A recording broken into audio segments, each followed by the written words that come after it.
ప్రభు అయిన యేసుక్రీస్తు నామములో మీ అందరికీ హృదయపూర్వకమైన వందనాలు.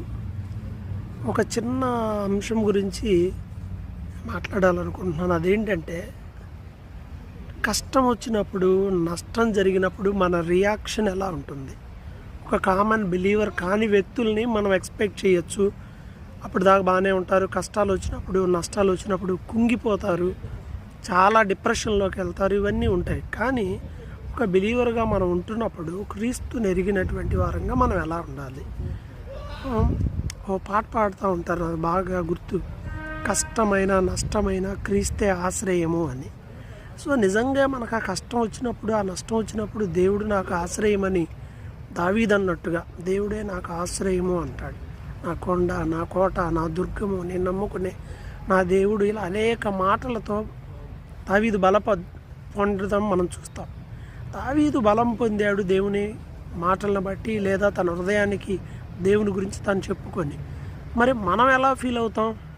It's different. చిన్న నష్టం, చిన్న నెగిటివ్ కూడా మనం ఓర్చుకోలేని స్వభావంలో ఉన్నాం. జస్ట్ ఇప్పుడు ఇందాక చిన్న బైబిల్ ఎగ్జామ్కి అవసరమైన క్వశ్చన్స్ అన్నీ చాలా కష్టపడి 1 గంట సేపు మొత్తం టైప్ చేశాను. నీట్గా మొబైల్లో టైప్ చేశాను. టైప్ చేసిన తర్వాత లాస్ట్లో కాపీ ఇది చేసే బదులు సెలెక్ట్ చేసి కాపీ బదులు పేస్ట్ కొట్టాను. టైప్ చేసింది మొత్తం పోయింది. దాదాపు 1 గంట పైనే చాలా కష్టపడి చేసింది. అంత సింపుల్గా అలా పోయింది. చాలా బాధ అనిపించింది. అరే ఇంత కష్టపడి చేస్తే ఇది ఏంది పోయింది అని.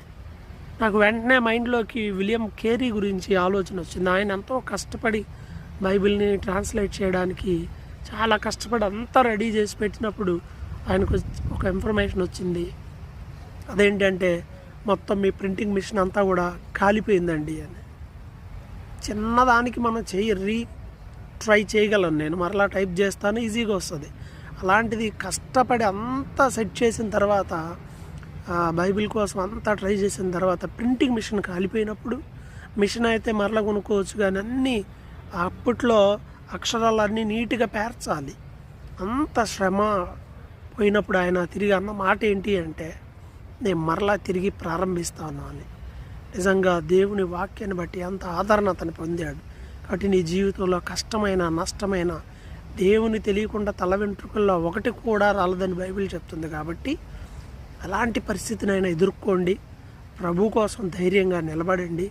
ప్రభు ఖచ్చితంగా సహాయం చేస్తాడు. కష్టమైన, నష్టమైన క్రీస్తే మనకు ఆశ్రయమై ఉన్నాడు.